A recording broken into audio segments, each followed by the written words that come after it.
Tarkastellaan pisteen etäisyyttä tasosta.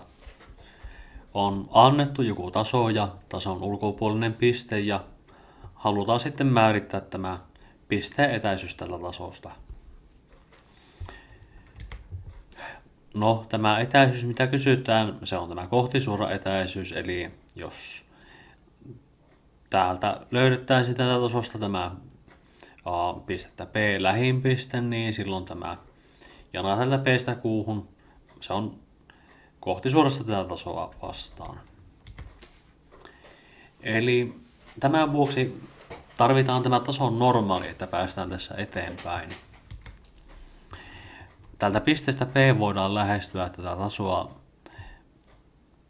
ottamalla tämmöisiä normaalin pituisia askeleita.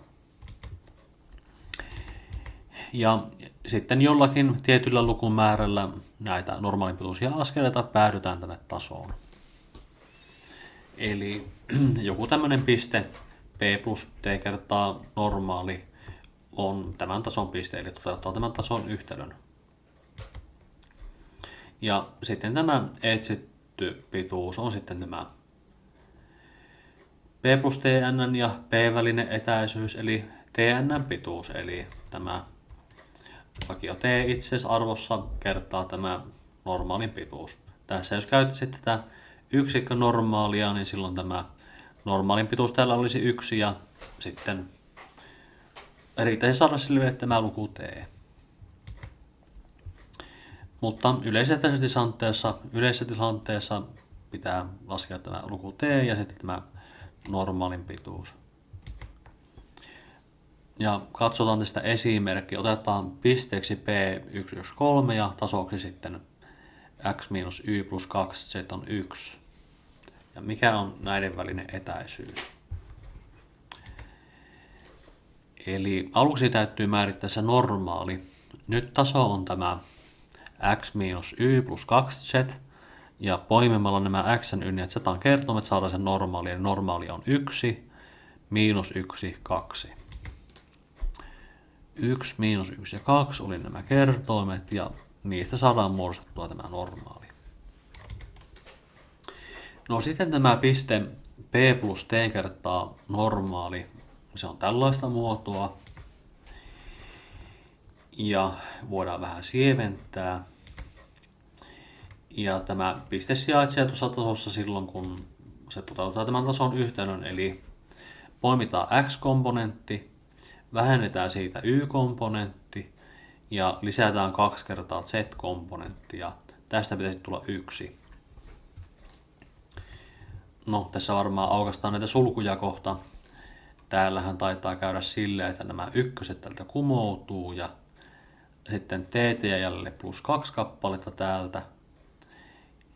Ja sitten täältä taitaa tulla vakiota, sitten tänne jää 6, siirrytään oikealle puolelle tulee miinus 5 ja täältä tulee t sitten miinus 4 kappaletta, eli yhteensä täältä tulee miinus 2t on 5, semmoinen yhtälö taitaisi tulla tuolta.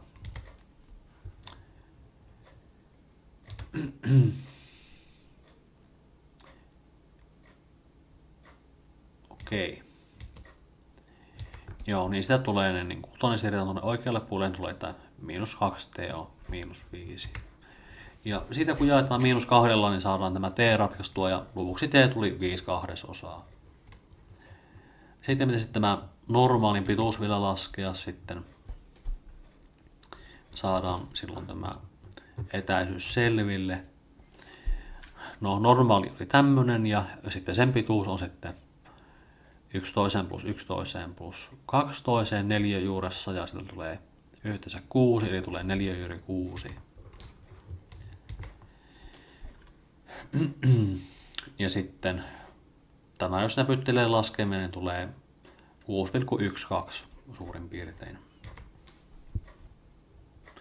Eli jos lasketaan pisteen etäisyyttä tasosta, niin lasketaan normaalia sitten piste plus t kertaa normaali. Katsotaan, että tämä piste niin toteuttaa tämä tasoyhtälö ja sieltä saadaan ratkaistua sitten tämä parametri t ja normaali n. Ja näin.